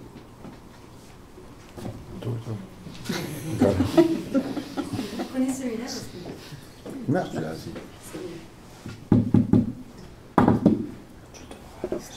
Je n'ai pas compris si c'est une question ou oui, c'est un constat. On n'a pas parlé de façade. Hein? On n'a pas parlé de façade. Non, c'est le mot n'a exact. pas été... Parce que je pense qu'on n'a pas parlé de façade parce qu'on a essayé de s'en tenir au thème proposé par Sally. Mais effectivement, aujourd'hui, le mot façade est un peu péjoratif en même temps. Ouais. C'est-à-dire que quand on parle de mur, il y a quelque chose de noble. Hein. C'est-à-dire que c'est vraiment l'origine de l'architecture. Je pense qu'on peut dire que l'architecture commence quand on commence à dessiner un mur, voilà, à lui donner des proportions. Alors, la façade, c'est vrai qu'aujourd'hui, c'est presque de l'art décoratif. Hein. Mais c'est une vraie question. Voilà. On tombe dans l'ornementation, quoi. Et comme on est tous des gens qui sont issus du mouvement moderne, je pense, on sait tous que l'ornementation est un crime. Hein. Voilà. Donc on n'ose pas, on ne veut pas être des délinquants, quoi. Mais, voilà. Mais c'est exact, on n'a pas parlé de façade. Je crois surtout qu'avec le terme façade, il est question d'apparence. Quand on parle de l'individu, on peut dire qu'il affiche une façade, et donc c'est une question d'apparence. Alors, c'est peut-être pour ça qu'on n'en a pas parlé. Il y avait une autre question, je crois. Il y a plusieurs même. On a parlé des murs frontières, des murs limites, maintenant des murs porteurs. J'en arrive aux murs protecteurs. Notre société qui est de plus en plus virtuelle, où on se déplace de lieux à d'autres, où les espaces sont impersonnels, on passe plus de temps face à des ordinateurs et à des écrans qu'avec des vrais gens. Je me pose la question du mur protecteur, vraiment dans sa notion par rapport à la structure, mur de la maison, donc du mur et de son rapport qu'on peut avoir dans une question d'humain à ce qui nous entoure, du côté affectif, du mur sensible. Comment on l'imagine dans le futur? Est-ce que nos murs seront de plus en plus anonymes? Est-ce que nos murs seront de plus ou moins porteurs? Je ne sais pas. Je voudrais raconter une anecdote à Mylène. Quand j'ai fait des études à l'université américaine, comme ça a été rappelé tout à l'heure, il y avait dans la partie de ces études une dimension qui était un cours qui était fait par un psychiatre, très grand psychiatre de New York, qui s'interrogeait sur la relation entre l'espace et le comportement. Donc voilà, c'est un peu la question que vous posez. Et donc moi ça m'avait beaucoup impressionné, il nous faisait faire des exercices sur le comportement des gens, sur la taille de la pièce, l'éclairage. On constatait qu'on était plus ou moins agressif dans certains espaces, plus ou moins à l'aise dans d'autres, plus ou moins confortable, plus ou moins heureux dans certains espaces, qu'on s'en prenait à son voisin dans un espace et pas dans un autre. Enfin, on faisait tous ces exercices pour tester en réalité comment l'espace pouvait intervenir sur le comportement et le bien-être des personnes. Bon. Alors quand je suis rentré en France, je me suis posé, j'ai regardé autour de moi, je me suis posé les questions. Et je regardais, on construisait des logements dans ce pays avec des hauteurs, maintenant c'est plus exactement le cas, mais toutes les hauteurs étaient à 2,50 m. Et je me disais, à 2,50 m, il a dû y avoir des gens sensationnels qui ont réfléchi que l'homme est heureux dans un plafond à 2,50 m, que c'est la hauteur idéale pour se sentir bien, etc. Et puis, la vie m'a amené à discuter de ça avec des ingénieurs des ponts et chaussées, avec les gens qui fabriquaient des normes et qui fabriquaient des structures et des murs. Ils m'ont dit, mais pas du tout, c'est pas ça. 2,50 m, écoute, c'est très simple. Une banche, ça fait 2,50 m de haut, et c'est la limite de ce que tu peux transporter par un camion sur la route pour ne pas être un convoi exceptionnel. Donc le type est en train de m'expliquer que ce dans quoi on vivait tous les jours, la hauteur que l'on avait fixée pour vivre était fixée par la taille d'un morceau de métal qu'on transportait sur un camion à cause d'une réglementation routière. Donc, oui, c'est on est toujours là-dedans. Oui, mais c'est parce qu'on construit beaucoup en béton ici, alors qu'aux États-Unis c'est plutôt le bois, et que de fait, tu penses que c'est une explication Non, je pense qu'on se préoccupe pas assez de ça. C'est-à-dire que la relation entre l'espace, c'est une question mais on n'a pas tellement d'arguments scientifiques là-dessus. C'est-à-dire que moi, par exemple, je réfléchis sur ces questions, puisque je construis des hôpitaux en ce moment, tu sais, je vais faire à Toulouse. Bon, je réfléchis sur les questions, le lien qu'il peut y avoir entre la maladie, le comportement, les traitements et l'architecture. Et la question, c'est de savoir, j'ai pompeusement intitulé un papier que j'avais écrit, l'architecture qui soigne. Bon. Est-ce que l'architecture peut intervenir dans le comportement et dans les soins, dans la réussite d'une cure, des choses comme ça. Bon. Donc j'ai discuté ce point, j'en ai discuté avec des tas de gens, il y a des gens qui m'ont insulté là-dessus, surtout des médecins d'ailleurs, en disant que je me mêlais de ce qui ne me regardait pas, etc. Donc on a beaucoup discuté de ça, mais j'en discute sans argument scientifique, c'est-à-dire je n'ai pas fait d'expérience, il n'y a pas eu de protocole d'essai, on n'a rien essayé, on n'a pas fait de... Donc c'est purement une approche, presque artistique du sujet. C'est-à-dire on pense que, on constate que, on regarde, et on imagine que, etc. Et alors à ce moment-là, on parle de ce dont vous avez parlé tout à l'heure, des matières, des lumières, des courbes, des droites, de l'énergie. Tous ces sujets sont au cœur du comportement des humains à l'intérieur des bâtiments que l'on construit. Il y avait d'autres questions, je crois.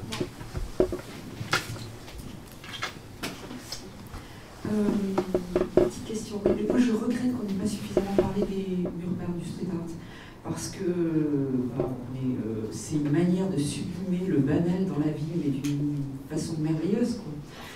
Je vous invite à aller voir la rue des Noyers, dans le 20e arrondissement, où il y a des jeunes qui sont là, qui viennent, qui taguent, qui retaguent. La peinture n'a pas le temps de sécher, ils reviennent, et il y a une vraie vie, il y a de l'âme. Il n'y a pas l'odeur, comme dans les œuvres Albert Jacquard, enfin c'est Albert, non, c'est Jacquard, pardon. Il n'y a pas l'odeur, voilà, mais c'est vraiment très très intéressant à voir, et le street art commence à avoir ses lettres de noblesse avec Banksy. Il a une manière, je reviens à toi, tu parlais de la plus-value. Comment travailler cette plus-value? Comment, quand c'est sur un mur, comment on fait avec la plus-value? Et il a fait un merveilleux pied de nez au milieu de l'art. Il a donné quelques toiles. Il y a en ce moment, depuis il fait un mois, une action par jour pendant un mois. Donc les actions de Banksy. Et parmi ces transactions, il a donné quelques toiles à un clodo dans la rue qui les a vendues pour une poignée de filles alors qu'il a 600 000 €, quoi. Je trouve ça merveilleux parce que ça questionne énormément le marché de l'art. Voilà. Bon. Moi, je partage pas du tout ton enthousiasme. C'est pas parce que j'ai rien contre les... Enfin, j'ai rien contre. Il y en a certains que je trouve beaux, d'autres moins beaux. Enfin, chacun son jugement de valeur. On peut toujours en discuter, mais là n'est pas le lieu. En revanche, la question est évacuée, puisque moi, ce que j'ai posé d'emblée comme étant une problématique qui m'intéresse, c'est le truc qui est partagé. Moi, le type qui m'impose sur la peinture, qu'elle soit belle ou moche, il me l'impose. Et la question qui se pose aujourd'hui entre art et architecture, c'est la question du nous. C'est pas la question du je vais faire ma signature en gros sur la porte du voisin. Moi, je trouve tout aussi artistique de recouvrir d'un beau monochrome blanc un tag. C'est une question de jugement. Moi, je préfère le monochrome, tu préfères le tag. Mais de la même manière, je vais l'imposer, tu comprends? C'est comme ton voisin qui te pose un mur jaune citron, tu n'as pas envie de voir toute la journée. Donc, je pense que ça ne rentre pas dans la problématique, le street art. Pour moi, ça ne rentre pas dedans. On peut en parler comme d'un événement social, des gens, il en a très bien parlé. C'est des gens qui sont en dehors du truc, qui veulent être dedans, et ils te disent « Guilou, tu ne me laisses pas la place, je vais la prendre ». Il a raison, il a tort, on peut toujours en juger. Mais c'est ça le street art. Et après, alors il y a ceux, en plus, le street art, je connais l'histoire Banksy, etc. C'est quand même un grand business, parce que Picasso, il donne à un clochard des trucs, et il ne va pas en vendre plus, tu vois, je veux dire. Parce que les types qui passent devant, ils ne savent pas ce que c'est, donc ils vont l'acheter 3 €. C'est une démonstration qui est un peu foireuse, à mon sens. Mais la question, si tu veux, je ne sais plus où j'en étais là. La question du street art, c'est simplement en dehors du sujet de art et architecture. C'est un mec qui s'exprime sur un mur. Voilà. Et alors que la question du faisons un projet ensemble, un projet commun, moi j'ai commencé avec cette citation de Yves Farge, elle est quand même costaud, quoi. Comme tu dis, on met un pied en dehors qui est rentré dans l'égoïsme social avec le tableau, j'en vois tout autant dans les tailleurs. Hein. Bon, voilà, après, bon, ils ont peut-être l'excuse qu'on ne leur offre pas des 6 mètres de galerie, mais ça ne rentre pas dans le projet, un projet de société. Après, moi, je sais qu'il y a des gens qui vont faire la queue pour regarder des tags à droite à gauche. Hein. Si ça leur plaît, pourquoi pas. Moi, j'en vois, puis il y en a que je trouve beau parfois. Mais c'est hors sujet. Par rapport à ce dont moi, j'aurais aimé, enfin, ce dont on a parlé ce soir. Ça me semble hors sujet. À cause des raisons que je pense que je l'ai bien expliqué pourquoi. Juste, je voudrais vous dire quelque chose sur les questionnements que vous posez. Il y a quand même pour moi, dans cette histoire de phénoménologie de l'architecture, un grand malheur dans l'histoire de l'architecture, c'est le système métrique qui enlève la référence au corps dans la mesure des choses. Ça, c'est un vrai truc, à mon avis, compliqué. C'est un truc français, ça. Corbusier a réglé le problème. Voilà, c'est ça. Il y a une question là-bas. On va peut-être une dernière question et puis après on peut continuer à discuter autour d'un verre tous ensemble. Ouais. Ok, Charlotte. Voilà. Alors, je poserai pas la question sur le 1%, qui serait l'espoir ou l'angoisse pour un architecte, mais celle de l'évolution des réglementations, en particulier la réglementation thermique. Est-ce que c'est une opportunité pour un meilleur dialogue entre l'architecte et l'artiste?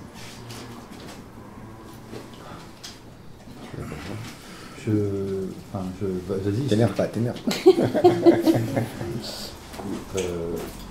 Je pense que c'est surtout non, c'est un sujet brûlant, mais non, je pense que c'est une catastrophe même, parce que c'est-à-dire que la notion de mur va disparaître avec ces nouvelles règles thermiques. C'est-à-dire qu'on a une sorte d'habillage de fait. Alors évidemment, tout le monde sait, on sait comment les détourner. C'est très compliqué, mais naturellement, bon, c'est très technique, je ne suis pas sûr que ce soit le sujet, mais imposer l'isolation par l'extérieur, parce que ça revient à ça, fait qu'on habille le mur, et le mur disparaît, et le mur n'a plus on va revenir à la notion de façade, c'est-à-dire que la question c'est quelle couleur a mon mur, quelle matière aura mon mur, et tout son aspect structurel, hein, c'est-à-dire que sa fonction première disparaît. Voilà. Donc, je pense que c'est une défaite, en tout cas, pour nous. Je peux vous raconter une histoire. C'est l'an dernier, on a voulu faire un concours, on était 3 architectes. On a voulu faire c'était le maître d'ouvrage qui a posé ça. Il fallait qu'on soit 3 sur un gros projet urbain, et on a eu l'idée de demander à un artiste de venir nous accompagner dans cette histoire. C'est Gérard Candide, donc c'est pour ça que je m'appellerai. Mais il n'y a pas de souci. Alors moi je vais faire quoi? Il dit, il y avait Rudy Richotti, il y avait Michel Battesti, donc c'était les trucs, tirer la couverture et tout, c'était un peu compliqué. Et à un moment donné, il dit, mais moi je vais faire quoi? Je dis, qu'est-ce que tu veux faire? Mais moi je voudrais peindre les murs et tout, il n'y a pas de souci. Puis après, oui mais attends, tu sais qu'avec la RT 2000, ah, je l'aime pas, donc il n'est pas venu, on n'a pas fait le concours. Voilà. C'est vrai? Ouais, c'est vrai. Je crois qu'il y avait une dernière question, c'est ça, hein? C'est plutôt un rebond, enfin une conclusion. Je voulais savoir si les architectes à cette table étaient allés voir l'exposition Pierre Huyghe au Centre Pompidou. Parce qu'on peut rebondir sur la question de la façade, puisque Pierre Huyghe, cette façade au rez-de-chaussée de l'espace 75 qui donne sur l'extérieur, a été murée avec des meurtrières. On revient à la fenêtre. Et l'exposition de Guy Parénon, qui est en dispositif, où il a refait totalement l'architecture du Palais Tokyo, qui était à la base une friche, qui se retrouve maintenant avec des murs, ces 2 dispositifs sont une porosité incroyable entre l'art et l'architecture. Et la question de la façade, et la question de la fenêtre, qu'Olivier Mousset au Palais Tokyo a indiqué par un cartel. Son œuvre, qui est juste au niveau du restaurant, c'est un simple cartel qui donne un titre poétique sur la fenêtre. Voilà, c'est la question que je voulais poser et savoir si ça vous inspirait encore. Alors, non, j'ai pas vu cette exposition. Par contre, j'en ai vu une autre, qui est celle de Pier Paolo Pasolini, et à Bercy, au musée du cinéma. Et il y a un petit film de Nanni Moretti. On le voit avec sa Vespa, qui cherche justement la tombe de Pasolini. Et donc on est vers Fregene, là où a été assassiné Pasolini. Et c'est un paysage de murs, c'est-à-dire qu'on n'a plus de contact avec la mer. C'est la disparition du paysage. Et là, on est entre des murs. Et cette scène est absolument magnifique, parce qu'avec une musique de Kedjaret, comme ça, ça dure à peu près, je crois, 6-7 minutes. Et on se promène à travers les murs. Voilà. Et c'est absolument magnifique. C'est la disparition du paysage. C'est-à-dire tout ce qu'on imaginait, enfin tout ce qu'on imaginait être il y a peut-être 100 ans, 50 ans. Voilà. On est entre les murs et puis on arrive. Il arrête sa Vespa devant la tombe de Pasolini, qui est une sorte de petite ruine abandonnée. Voilà. Je voulais revenir. J'irai voir cette exposition. Il y a pour un architecte, il y a le fait que Pierre-Luc soit intervenu dans les murs de l'ancienne exposition. Il n'a pas touché au dispositif.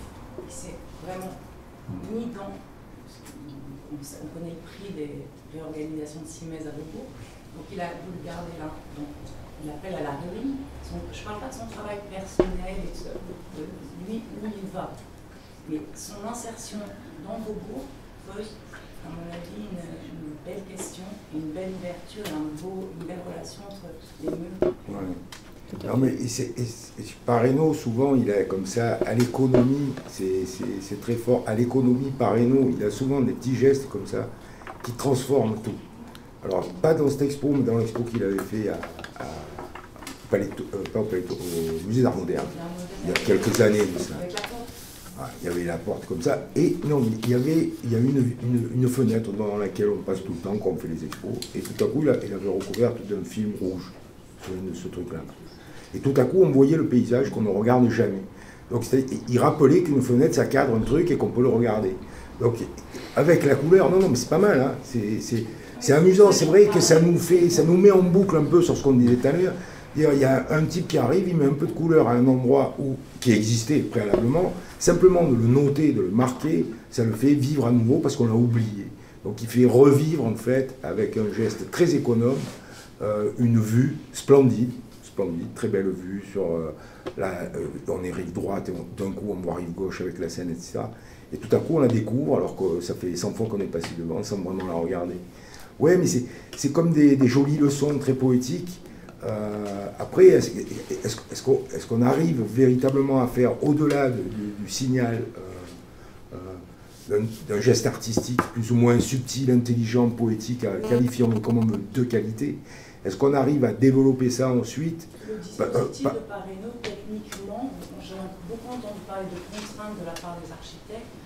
Personnellement, je ne fais pas la différence entre les contraintes de l'artiste et celles de l'architecte. Je sais que ça bâtit très haut, mais pour travailler auprès d'artistes sur des projets de construction d'exposition, j'appelle ça des constructions d'exposition, quand on a un aquarium de je ne sais pas combien de tonnes d'eau à remplir et qu'il y a le risque que ça se fêle, on est dans un projet d'architecture et c'est une œuvre d'art.